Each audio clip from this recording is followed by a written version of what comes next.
Hey everybody, hope you're doing good. I hope you all can hear me. If you can, just give me a quick little like thumbs up or a hello in the chat, and that'd be awesome. All right, fantastic. Thank you, Carl. I saw you. Well, this will be a fun hour. I know that there's also at the same time there's also another I think it's writing for sync. I think that's the other class that's going on right now.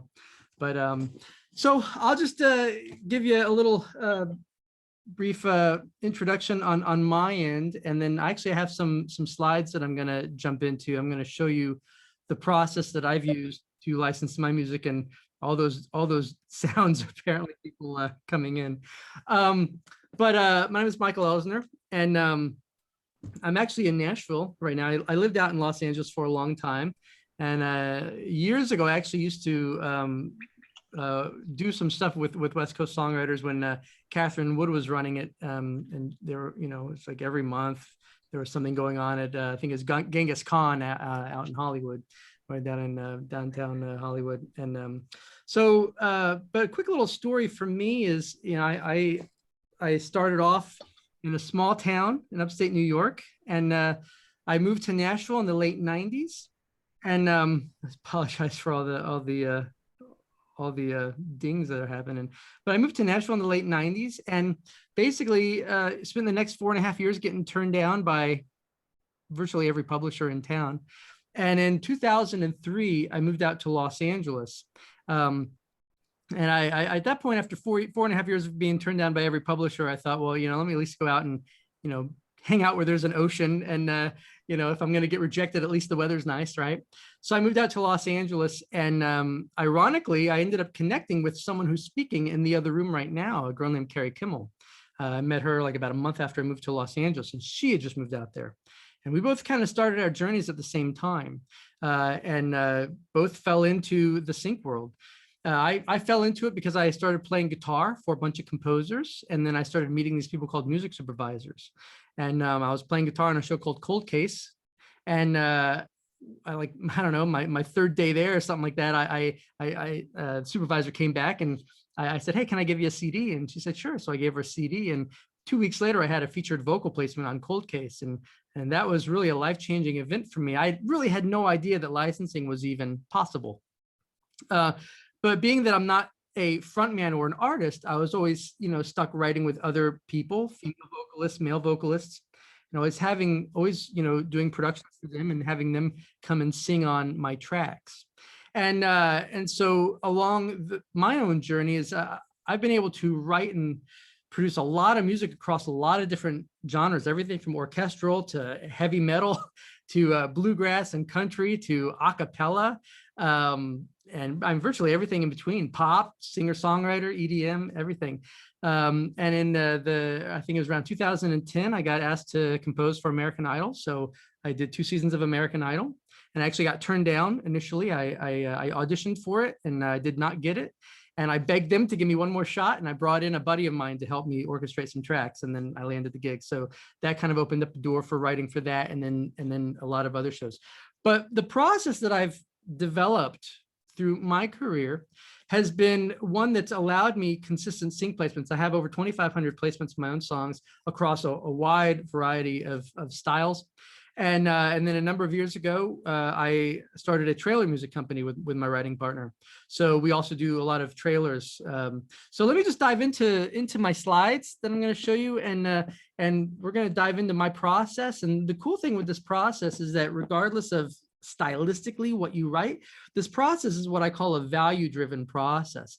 It's all about supplying our end users. I call our end users, meaning music supervisors, music editors, music libraries. If you choose to work with music libraries, I call them our end users, because ultimately what we're doing is we're serving them with music. We're not sending out our music hoping that they figure out what to do with it. We're serving them with music that's useful to them at that moment. All right. And so there's a whole process that we have to go through that will allow us to supply our music to them in that way, so that our music is easily searched, auditioned, and then licensed. All right. So let me dive into my slides here, and we will go on this fun journey together. By the way, how's everyone doing? Give me a little shout out in the chat. Where are you from, and everything that's going on in your world? Everyone doing good? I don't see anything in the chat, so just give me a hello or something like that. It'll make me feel good. But let me jump in here. All right, here we go. So hopefully you can see all this. I'm actually going to go here to slideshow. All right, so if you can see this, just give me a quick little nod so I can see that you can see it. All right, cool. All right, so I kind of gave you a little bit about me.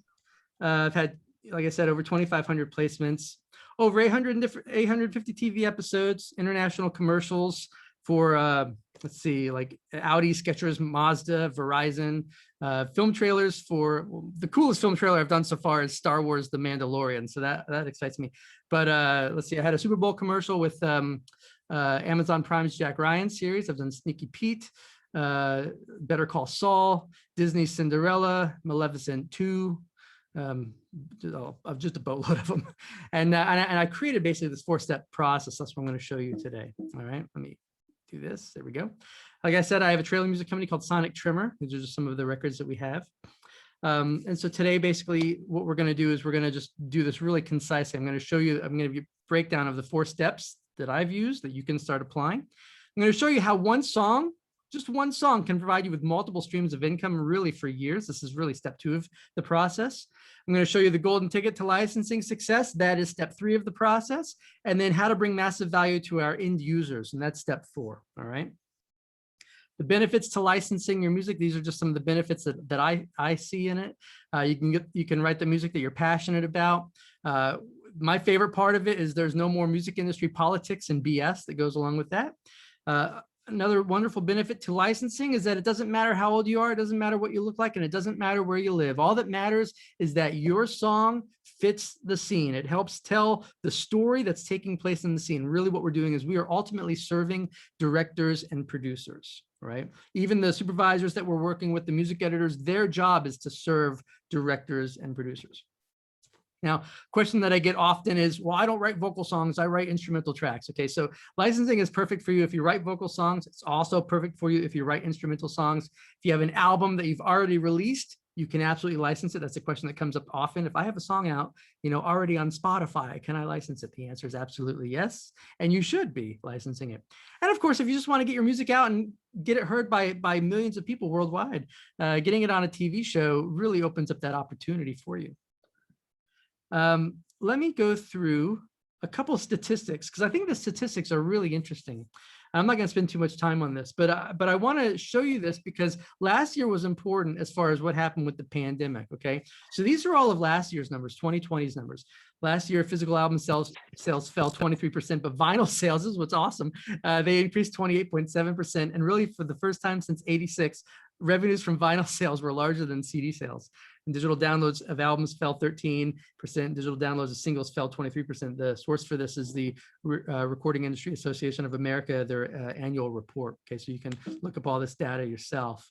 At the same time, sync royalties increased 13%. The royalties alone from sync licensing increased from 844.4 million to over 954 million. At the same time, the upfront licensing fees are over 300 million. So we're really talking about like roughly a $1.2 billion industry when it comes to sync licensing. Again, these stats, you can look them up, National Music Publishers Association. When it comes to royalties is so important. Basically 50% of the royalties that have been paid out are all performance royalties, but of the other roughly 50%, this is the breakdown over the last 3 years. Sync royalties have been outperforming mechanicals, and then whatever is left over, they just classify as other, okay? So it's really performance royalties number 1, sync royalties number 2, mechanicals number 3, okay? Of course, the question is always, please, if your microphone's on, just please mute yourself, just so you're not coming in, by the way. But the question always comes up regarding streaming. Okay, so let's take a streaming real quick. Streaming subscriptions increased 14.6%. There are over 70 million songs on streaming services. You probably know this. But the thing that I think is interesting here is actually looking at it from year to year. Okay, if we take the $13.4 billion that streaming brought in last year and we divide it by the 70 million songs, assuming everyone's songs are streamed equally, your song is worth $191. But what's interesting is last year, or the year before, really, because this is all last year's numbers. In 2019, your song was worth $265, and in 2018, your song was worth $311. So while streaming has increased, ultimately the value of our songs have actually gone down. Now there are over 60,000 new songs uploaded to Spotify every day. So I think it's interesting to keep these numbers in mind when we're really looking at the overall view of our business. All right. The government deems $1,472 to be the minimum monthly wage, basically the poverty line. I think it's interesting to look at these numbers and see how many streams it takes to get to that. It's a lot. Napster is actually the most generous. YouTube is the least generous. But yet what's interesting is to get to this number, you have to promote the crap out of your songs. You got to promote it to a lot of people to get this amount of streams. But with licensing, you don't have to promote it to thousands of people. You really have to promote it to one person.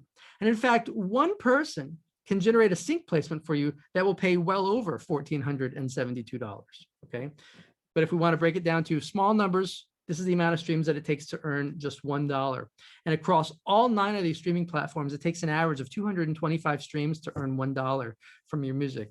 Now, from someone who's been working in the licensing space since 2004, I think that's pretty ridiculous, because with sync licensing, it only takes one placement to generate $1,000, $5,000, $10,000 or more.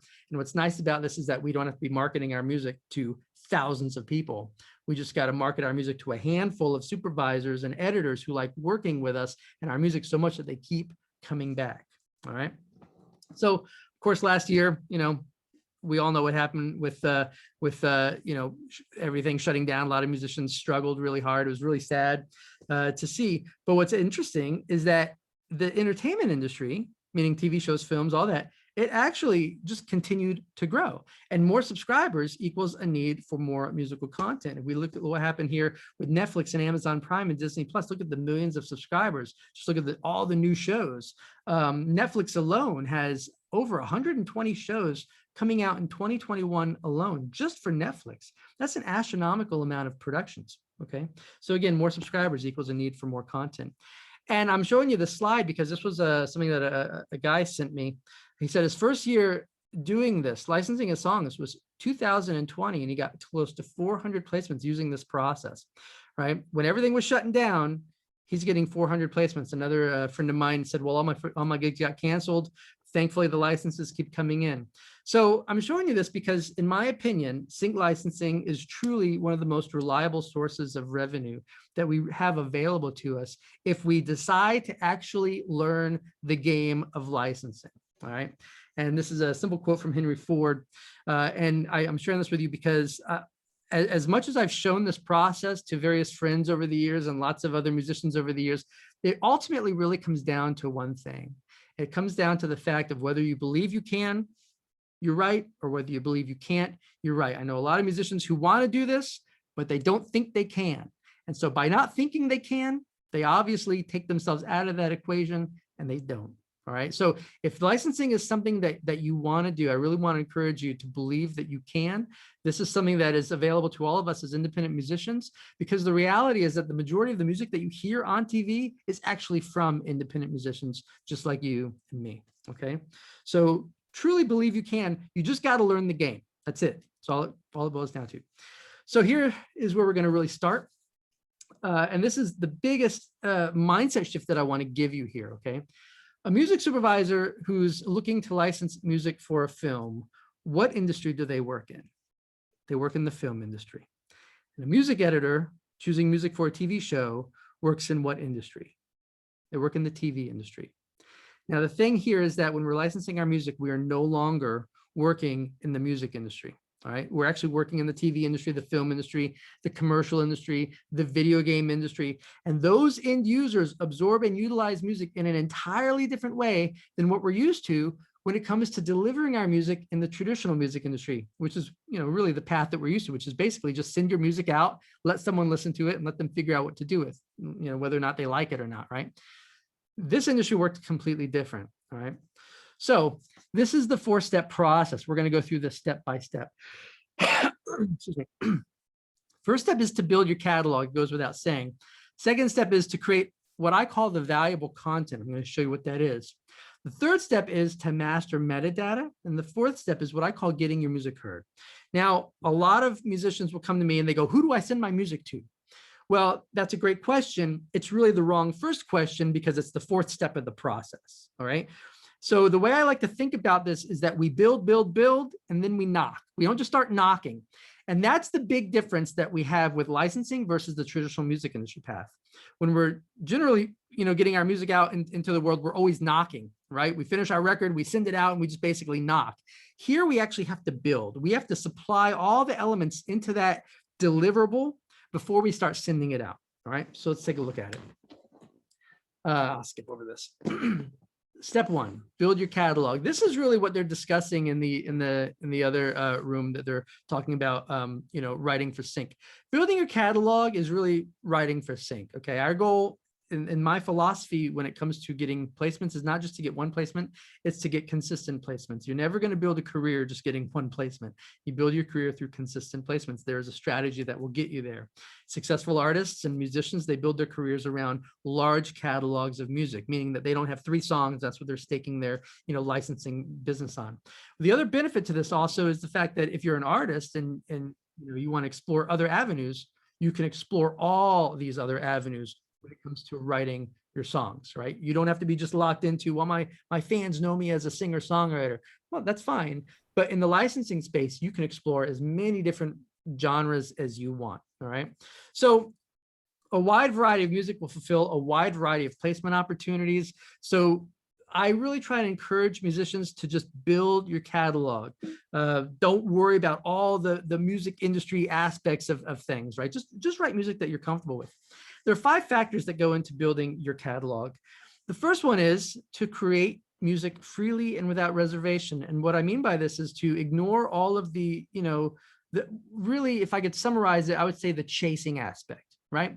A lot of times people think like, oh, I heard this kind of song on Grey's Anatomy, so I'm going to chase after that. I'm going to write that song. Don't write that song. That song's already been written. Write the music that you want to write. It will find an outlet. It might not be Grey's Anatomy. It might be on the show that's playing at the same time Grey's Anatomy is on a different network, right? So write the music that you're passionate about, because when you write music that you're passionate about, that passion, that authenticity will come across even more when it's actually married to picture. And that's so important, okay? Constantly release new material. What I mean by this is simply don't write a song and, and spend the next, year and a half, recording it. Same thing with write and record your music quickly. You have to be in the game, okay? You have to be visible. And if you're just, spending the next 4 years on a record, your time is going to come and go. All right. So constantly put out material and write freely and get it out there. One of the things I'm sure they're talking about in the other room are lyrics. Okay. And this is very important when it comes to licensing your music. The story is already being told visually. So when we're writing lyrics for placement opportunities, we don't want to tell the story. For example, let's say, the scene is a family driving down the highway, in a Toyota going to grandma's house, right? Well, while the music may be perfect for the scene, say you have a song, the music's perfect for it. If the lyrics are talking about driving down a dirt road in a Chevy, with a girl riding shotgun, drinking a 40-ounce beer, going to the lake, that's not going to work because the story is being told visually, and the story is a family going down the highway going to grandma's, right? The story that's in the song is a completely different story, and so that's just not going to get chosen. It's too contradictory. All right. So when it comes to lyrics for TV placements, you really want to focus more on the emotional aspect as opposed to telling the story. That's why a lot of country songs don't get used for a lot of placements. They find their way in country shows, but generally not most placements, because country music is writing stories. Okay. And then of course, just basically understanding track lengths and arrangements. Depending on the outlet, if you're writing for a trailer is going to be a very specific track length and a specific arrangement, which is going to be completely different than writing for a commercial, which is going to be completely different than writing, say, for Grey's Anatomy. All right. So each of these outlets, we have to be aware of where our song is going. Right. Just like if you're writing a pop song, you're going to write it differently than if you're writing a jazz song than if you're writing, say, a hip hop song. Right. So we have to have an understanding of the actual outlet that we're gearing our music towards. That just requires a basic understanding of track length and arrangement. That leads us to step 2. And this is really where we get into the meat and potatoes of this process. This is what I call creating the valuable content. Now, what's interesting here is we look at a guy and he's sitting underneath an apple tree. Well, that apple tree came from one seed, right? But every year that tree produces a bounty of new apples and fresh fruit, right? It's the same thing with a song. One song can produce an abundance of licensing opportunities. You can get your song licensed over and over and over and over and over. But at the same time, applying this step into your process, step 2 into your process, creating the valuable content, this exponentially increases your licensing opportunities and revenue streams, because what you're doing is you're supplying your end users, your music editors, the re-recording mixers, you're supplying them with more content, more mixes of your song so that they can use them in the scene. Let me give you an example here. Well, let me go through the 4 steps and then I'll give you an example. There are 4 steps to creating the valuable content. The first one is to complete your final mix. But after that, this is where the process changes. A lot of times when we're doing a record, we just create an instrumental and we call it a day. But here you want to create various alternate mixes and stems. I'm going to show you some examples in a second. Then on top of that, you also want to create your stem mixes. I'll show you some of these. And then another step of the process here is to create cut down mixes. Now, these are your 30, 60, and 15-second mixes that are used for commercials. Let's talk about the alternate mixes. You have your full mix. You can always, if you have a vocal song, you can create an instrumental mix. If you have a instrumental song, you can take off the melody and create a no melody mix, okay? But then let's just go with the idea of a vocal song. You can strip off all the instruments, bring it just down to the vocals and say the acoustic guitar or the piano, and you can have an acoustic mix, okay? You can add in a couple other elements to that acoustic mix like drums and bass, and you can have a stripped down mix. Let's say you have a mix where the guitars are very heavy, but you have some beat synced keyboards and loops that are kind of low. Well, you can swap the levels out, bring down those really loud guitars, boost up the loop elements and those EDM, the kind of keyboards, and you can have an EDM remix or any other kind of remix, right? You can strip off the orchestra, have a no orchestra mix. If you have a really cool bass and drum groove, you can have a drum and bass mix. As you can see here, including the full mix, if you're able to do this, say an average of 6 mixes, say you have a 10-song record and you're able to do an average of 6 additional mixes for each of those 10 songs, you now have 70 licensable tracks from that 10-song record. Now, taking this a step further, if you're able to create a 15, 30, and 60-second cut down mix for each song, that's an additional 30 tracks. So now you have 100 licensable tracks from a 10-song CD. All of these are serving your end users. Let's look at stem mixes. You have a drum stem, bass stem, guitar stem, keyboard stem, string stem, vocal stem. Stem mixes are important because we mix music in a stereo, but most TV shows and most films are now recorded in they're mixed in 5.1, 7.1. Now there's a thing called Dolby Atmos. So what this does is this allows the re-recording mixer to take our stem mixes and utilize it within the surround field and create their own mix of our song into that scene without just dealing with a stereo mix, but actually, using the full surround parameters here. And providing these stems, just like the alternate mixes, it allows the editors and the mixers to tweak your song's overall mix within the scene. And that just increases your placement opportunities, all right? That's step 2 of the process. That's something that we don't do in the traditional music path, right? But that's very important when it comes to licensing our songs. That leads us into step 3. Okay, step 3 is what I call mastering metadata. This is really the golden ticket to your licensing success.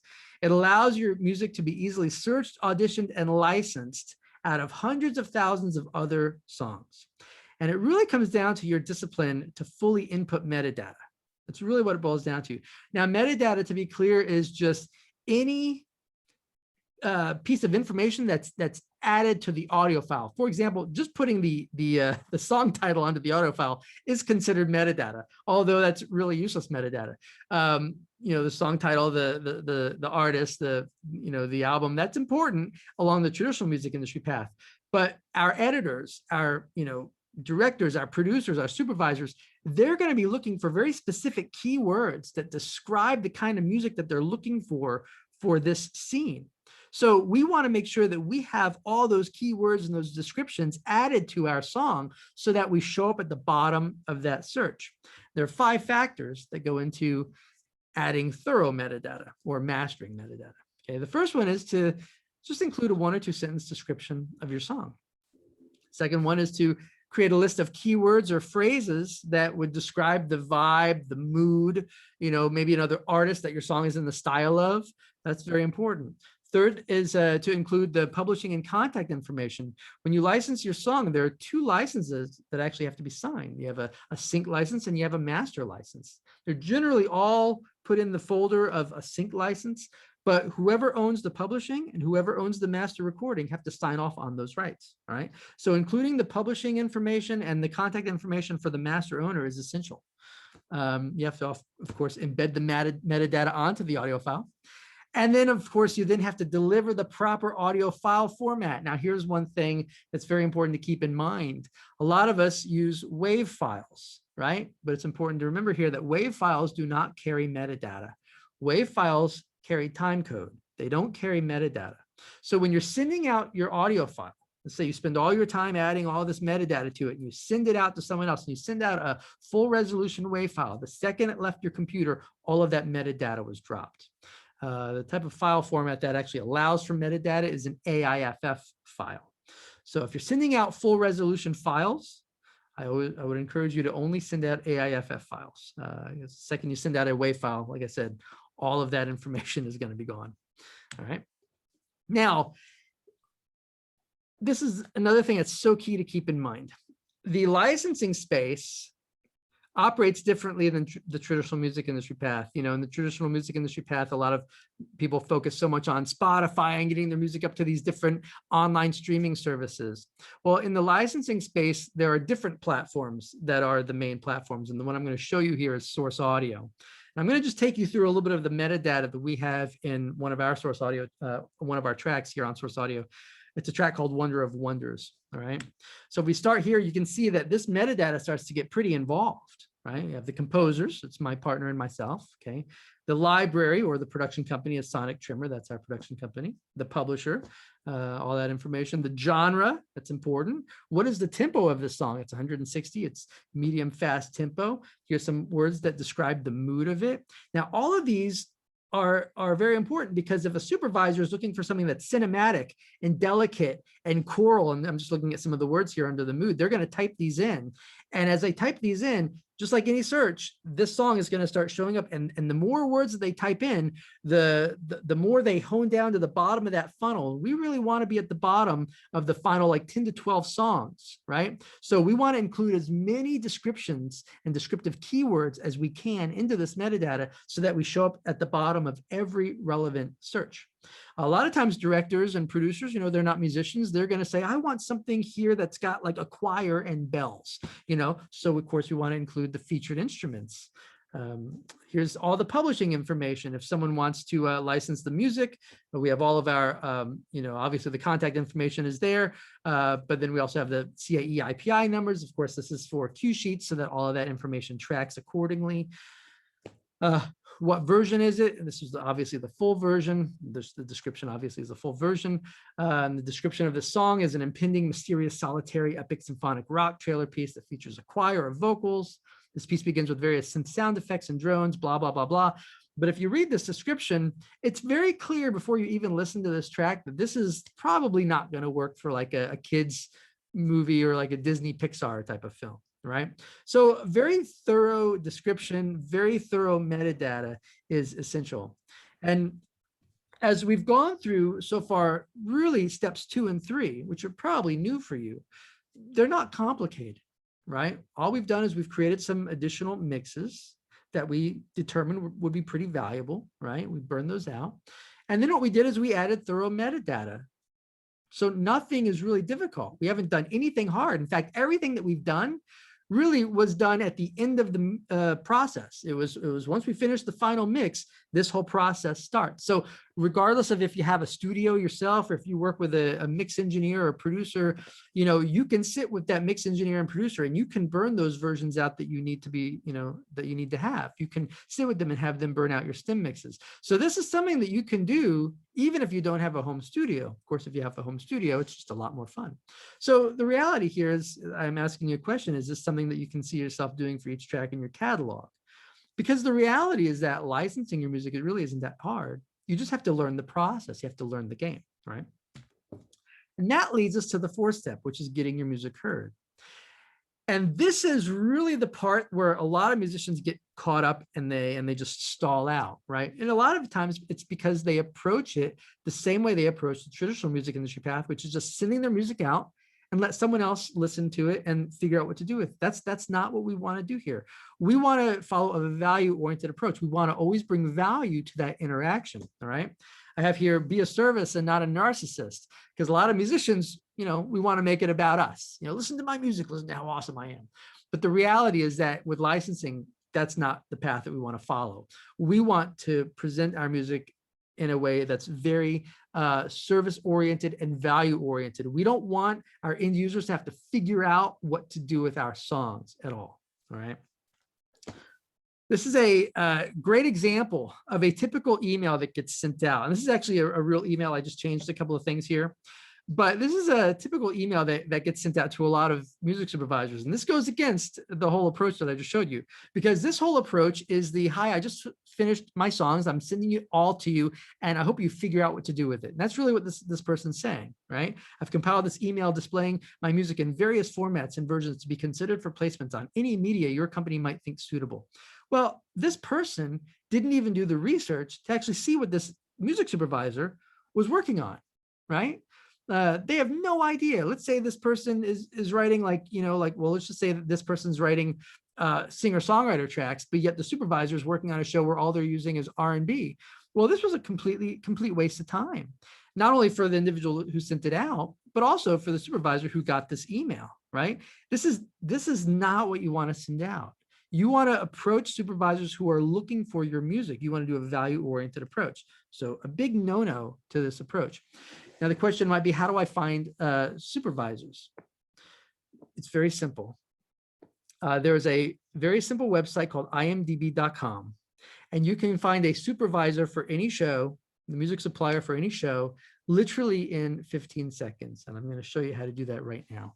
I'm just going to use a quick example of a show called Superstore that was on a number of years ago. Okay, so you go to imdb.com, you type in Superstore, you scroll down to where it says see full cast, and you click on that button, and then you scroll all the way down almost to the bottom where it says series music department.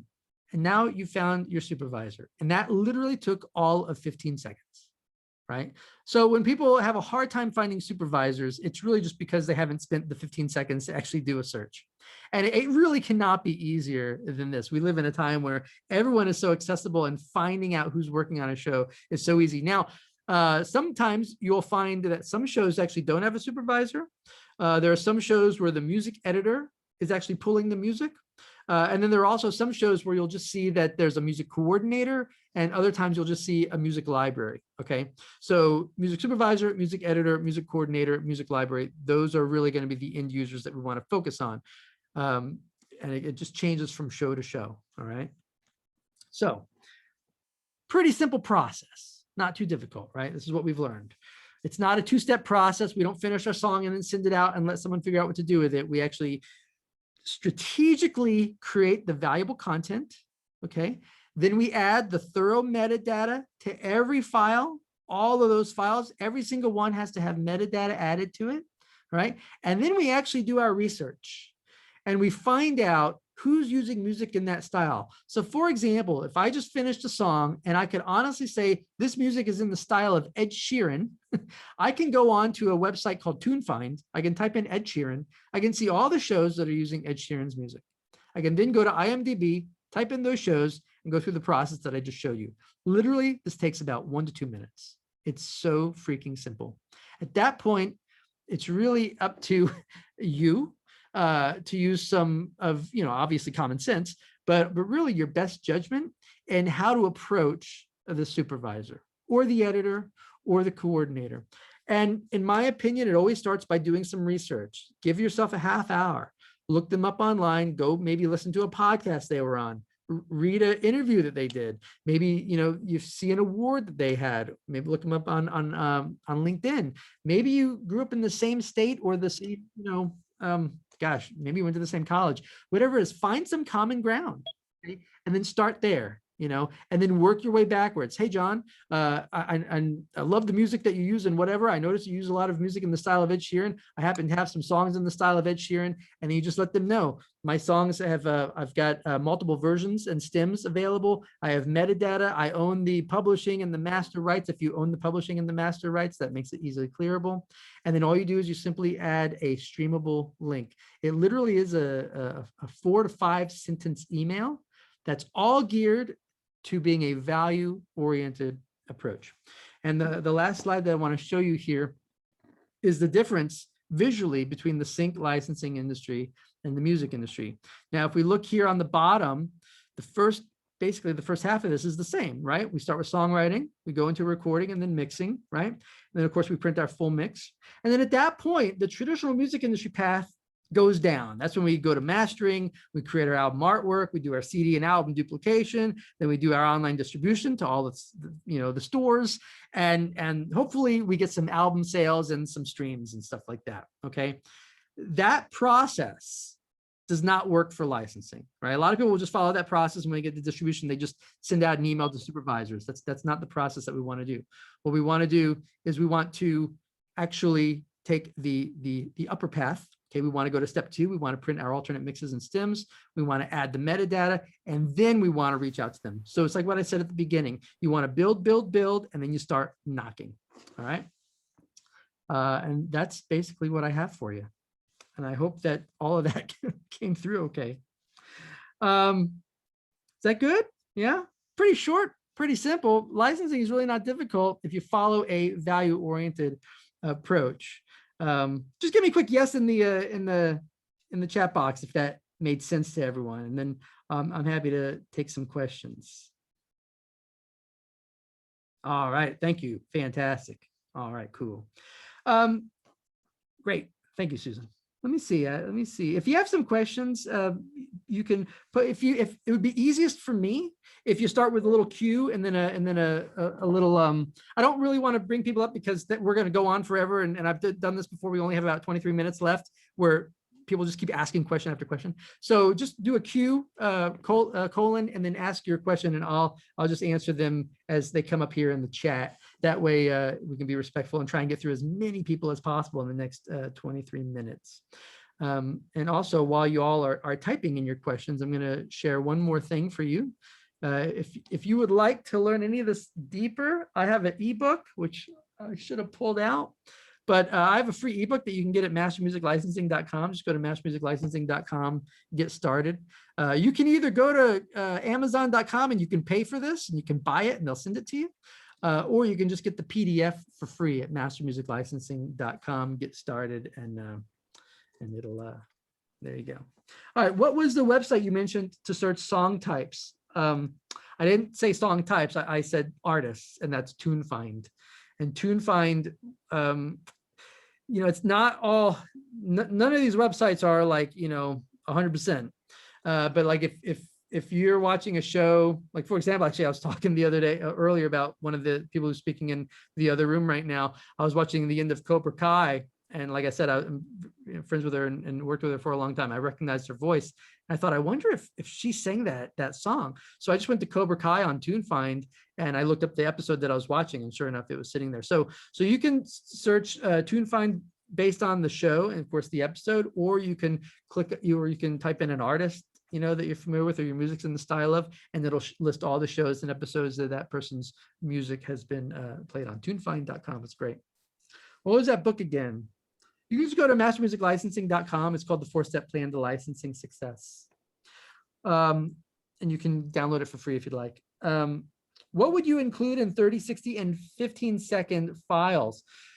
Rob, that's a great question. So the first thing that I advise anyone who wants to get into licensing, I would say over the next week, your job, your homework is to stop watching TV and start listening to TV. Because every song is going to be completely different. And so it's really subjective, right? If you listen to if you listen to a commercial, a 60-second commercial, the arc of that song is going to be completely different than the arc of a 15-second commercial. So the reality here is that depending on your song, you kind of want to follow that arc. Now, 15 seconds, you got to do that pretty quick. And most of the time in a 15-second commercial, you're driving through really quickly. So if you're doing like a 15-second piece, it might be as simple as like just a driving section, maybe in the chorus, and then maybe it could be the chorus tag if it's a cool line in the chorus. But generally speaking, you're not going to have like a whole chorus in a 15-second commercial. And that's really where the instrumental tracks come in. And again, I would listen to TV. I'd start listening to choruses, and listening to commercials. And you'll find that when you listen to these commercials, they tend to be very happy. They tend to be very upbeat and driving. Most commercials tend to be over 135 BPM, unless they're like the sad Sarah McLachlan, animal rights organizations ones. Those tend to be sad and slow. But commercials also trend very quickly. A number of years ago, every commercial, it seemed, was like a ukulele type of thing, and of course, when COVID hit for about 6 weeks, every commercial was, 4 minor chords suddenly going into major, and then like ending with 2 more major chords after that. And it was always like acoustic guitar, piano, and it was sad talking about the pandemic. And then it would change very quickly to like, but we're here to support, and we're going to be here for you at the end. And that was basically like 80% of the commercials for 6 weeks. So commercials trend very quickly. Commercials are one of those things that you just have to pay attention to. Let's see what else. When you say build your catalog first, how many songs do you need before you start pitching? How professional should? Well, the recordings have to be professional, Karen. Again, this kind of goes back to what I just said about listening to TV. A lot of this, the best thing I can tell you is it's really your best judgment. If you're getting together with your friends in the basement, throwing a cassette recorder in the corner and you're jamming, that's obviously not going to work. That's not going to work for anything. But when you start listening to TV, you're going to hear the quality of music, and you really do have to be analytical. You have to be honest with yourself. Does my music stand up? And the more you listen to TV, the more you're going to get that clarity. It's just like listening to the radio, right? Like, the quality of music that has to be on the radio. I'm sure you listen to the radio. It's the same thing with TV. You're into a multi-billion-dollar industry. So it's not going to be demos. Demos don't exist in my world. At the same point, one of the nice things is that, we have the technology to, do full productions out of our own, bonus rooms and stuff like that. Drum programs sound amazing. You can't even tell it's a drum program anymore versus a live drummer. Various gear. You can get amazing sounding, guitar and bass sounds and keyboards and stuff. Even a lot of the virtual instruments that come with DAWs now. All you need is 1 or 2 really nice microphones, for, a good vocalist, for a nice acoustic guitar, and the rest can be done through virtual instruments. And it's hard to tell even, that it is a virtual instrument. Same thing with pianos, let's see, where else are we at? How many songs do you need to start pitching? So to me, it's really not about the amount of songs. It's really about the quality of songs. I have a friend of mine with a 4-song EP who's had over 60 sync placements. Like the voice alone used one song 16 times, but they didn't use the same version of it. They only used like the full version, I think, 6 times, and all the other placements were all alternate mixes that were delivered.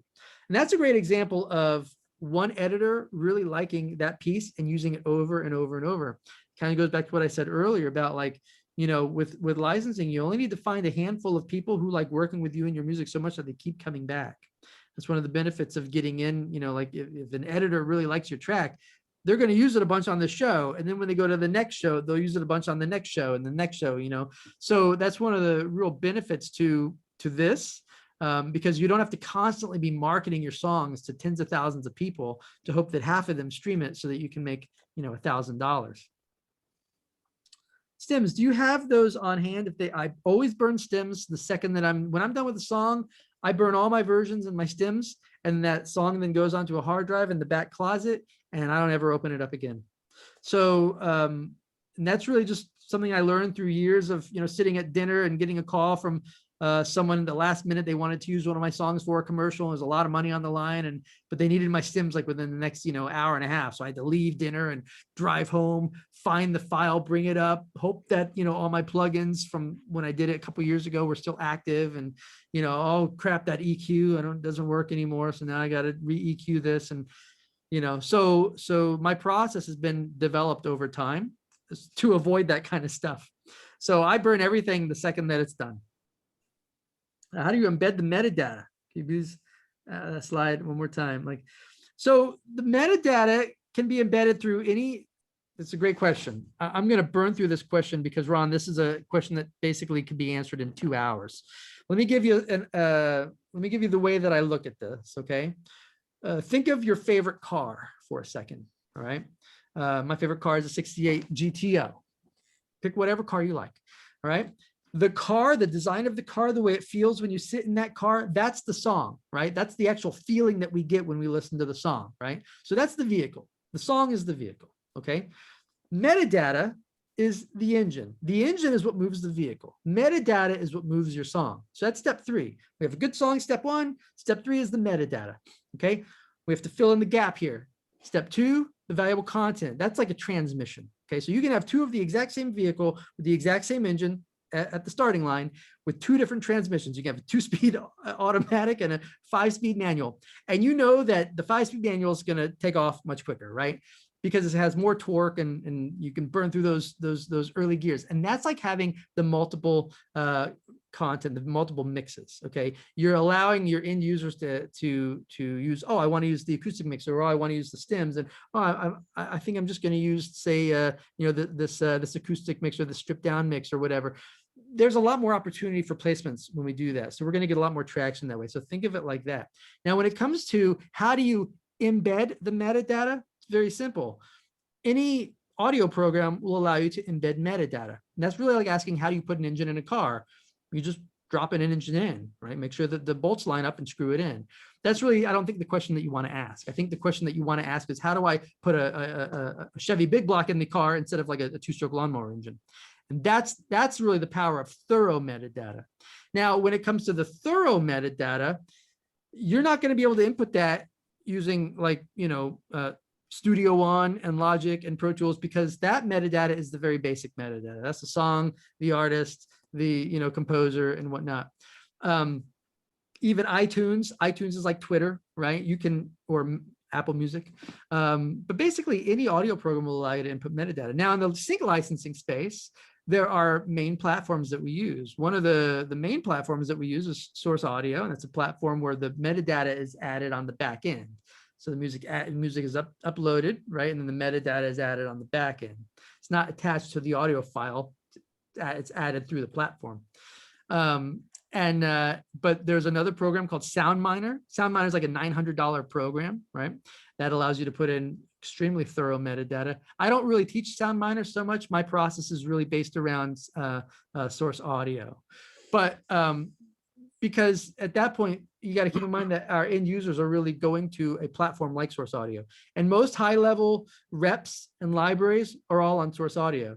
And to me, Source Audio is if someone's not using Source Audio, that's an instant red flag. I don't even walk down that road with them, because Source Audio is so expensive that the only people that use it are legit companies that can afford it. And that's really what it boils down to.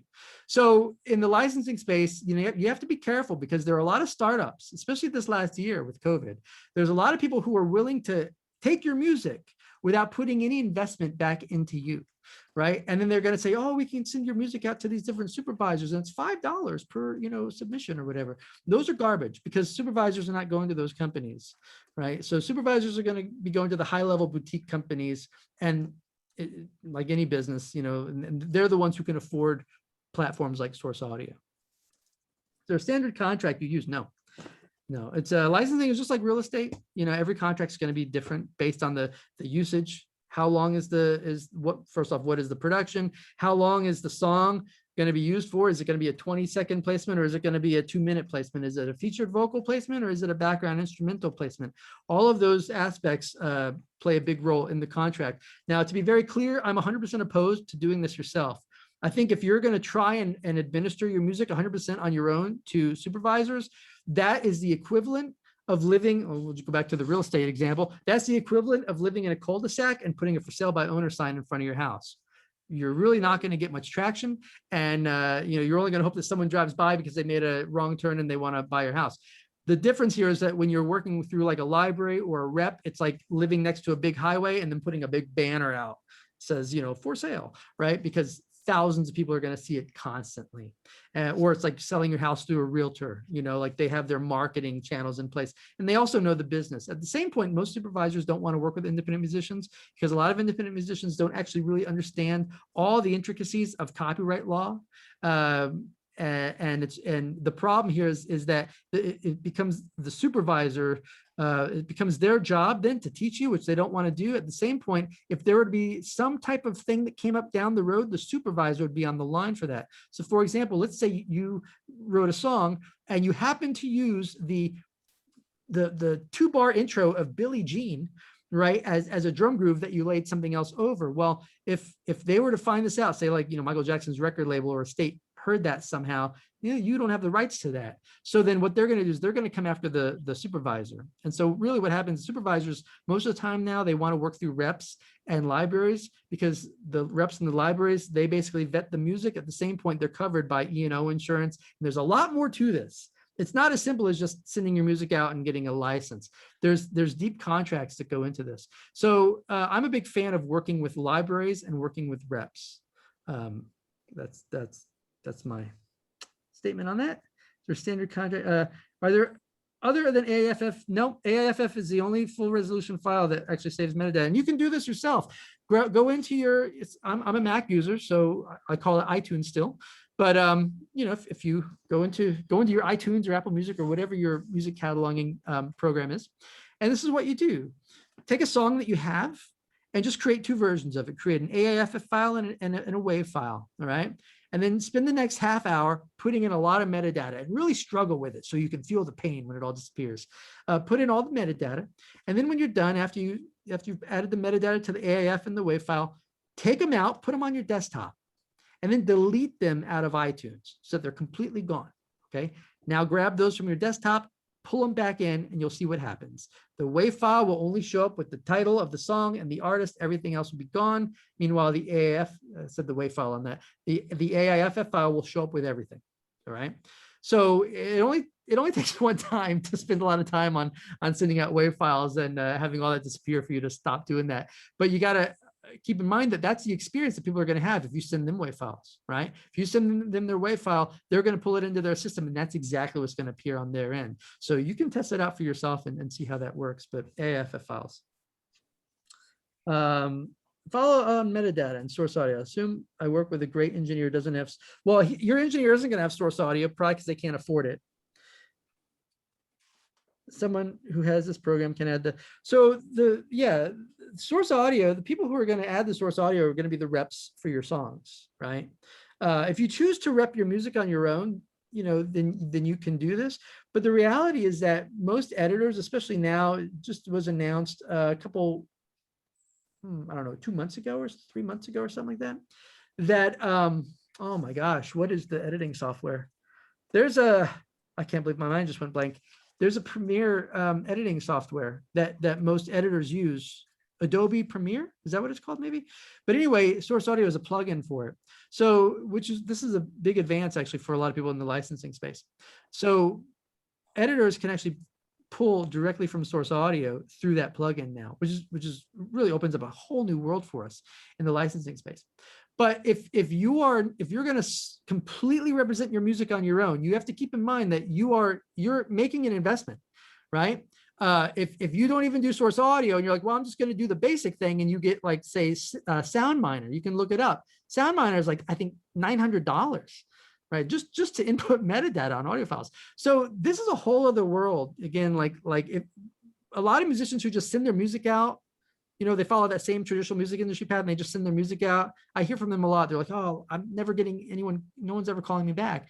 Well, that's really the reason why, because you're not delivering your music in the way that it needs to be delivered. And the reality is that supervisors and editors, when they pull music into their system, they want to pull in music with all the metadata. They want to be able to have all the additional content at their disposal. At the same point, they also want to be able to have all the information. Say if a supervisor likes this song, they want to be able to call you and go, hey, so who owns the master and who owns the publishing? Ideally, you want to have that there.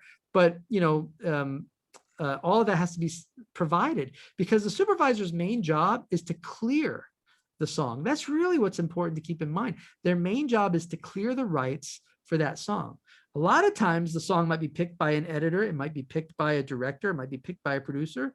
Sometimes obviously the supervisor has to go, okay, well, we can't license that, so I'm going to find something that's comparable, right? But ultimately the supervisor's job is to clear the rights for that song so that they can actually synchronize it to moving picture. How does one go about finding a good rep? Been trying. Well, Ron, what I would do is I would start looking at, well, Music Library Report is a great starting point. I don't know if you ever use Music Library Report or not, but Music Library Report is a great starting point. Rob Cruz says, what libraries do you recommend? I don't recommend anyone, and I'll tell you why. Because I have no idea what kind of music you write. I have three styles of, I have my music into three different types of buckets. Okay, I have trailers, I've got commercials, and I've got my regular TV stuff. Now, my regular TV stuff is represented by a couple different libraries. My trailers are represented by a company that does not represent anything else, and my commercials are represented by a company that does not represent anything else. The reason why I don't just say, oh, you should go to this library is because I have no idea what kind of music you have, and at the same point, you have to gear your music based on their clientele. So for example, my commercials, the library that represents all my commercial pieces, their clientele are ad agencies in New York and Chicago. And that's really what they specialize in. Now, the company that represents my trailers, they have a couple different trailer companies that they represent. So we're one of their premier trailer companies, but they have a whole division that all they do is they just represent trailers for films and TV shows. We don't get caught up in the muck of like, oh, we're also licensing songs to TV and this and that. No, our reps there are only licensing it for trailers. So all of that was picked very specifically. Now I have a lot of other styles of music. I've got various singer-songwriter stuff. I've got various country stuff. I've got various rock stuff. And all of those are sitting in different libraries based on the research that I've put in. Music Library Report is really what I used to find a lot of this stuff. And then what I would do is I would go onto their sites and I would look and I'd find who are their clients. And I'd go and I'd look at the music that they have getting placed. And then I just do a quick research, on the team and all that stuff. And a big thing for me is learning the culture of that business. I want to make sure that I can fit in with the culture of that company, right? I don't want to be some odd man out here just supplying music to them. I want to be a guy that I can get on the phone with them. I can hang with them. I can go out to lunch with them and I can hang with them, right? These are people that I'm gonna get along with in some capacity because they're going to be representing my music, and this is going to be a long-term partnership. So I don't recommend libraries, but I can tell you where to go to look. And at that point, it really is up to you to find the right outlet for your music based on what you're writing. Because if I were to just say, go to company X, then everyone would go to company X, but company X would only serve maybe 5% of those people because they have a very specific clientele. And that's how all these companies are going to be based. And that's why it's very important to do your research. The worst thing you can do is, and let me, because I only have 3 minutes left, let me give you a what not to do in a different perspective here. My process is all about really delivering value and making our end users' jobs easy, right? But if you're just going to some website and you're signing up and you're uploading your music, that is something that I do not recommend doing. Here's the reason why. Because there's really going to be no gatekeeper to that. Two things to keep in mind. Number one, if you cannot get your rep on the phone directly, like you don't have a direct line to them, you're with the wrong company. Second thing, I have a neighbor who has like a 15-year-old kid who's out always, skateboarding with his buddies. If my neighbor's 15-year-old kid can hang out with his buddies, go inside, record themselves farting, throw that into GarageBand, throw some loops around it, and upload it to one of those companies, that is not a company that you want to be a part of. Most of those types of companies base their business around what are called blanket licenses. And when you look at the fine print of the contracts, the composers do not take part in those blanket licenses. So you might get a song on a TV show, but you don't get any money from it. And a lot of times those are going to be like the bottom of the barrel, like Hunting Network kind of things, lower budget where they can't afford the high ticket. My whole approach is really about consistent placements and consistent high dollar placements. So I'm sorry, I just can't recommend which libraries. It's one of there's just no way. It's very specific. In the email to a supervisor, do you recommend sending a link to it now? We do SoundCloud. That's exactly what I use. Yep. SoundCloud is also, I actually use SoundCloud because I actually like the way that SoundCloud also looks on the web. more than any of the other ones. But at the same point, I will say that SoundCloud does not sound good, but it is the one that we use. All right. So we burned through an hour. And there's a lot there, I wanted to give you a lot to think about. I wanted to give you a different perspective of looking at this so that you can really see that licensing is there's more that goes into licensing. And if you can create the valuable content, if you can create metadata that allows you to approach your end users with value. And one last thought here on the value part is a lot of musicians are always afraid to reach out. No, I don't want to reach out to that supervisor. I don't want to, bother them. It's very simple. If you had $100 and you were walking down Main Street, would you be nervous to go up to someone and give them $100? Would you think about everything that you're going to say? Oh my God, there's someone coming to me. What am I going to say to them? I'm going to give them $100. No, you wouldn't. You'd go up and be like, hey man, just wanted to bless you. Here's $100. Enjoy it. That's what you would do, right? Because you gave them value. So there's really no fear in that approach. But when we're asking for like $100 from someone that we don't know, there's a lot of fear. What do you say to this person? I want $100 from them. Of course you're not going to approach them.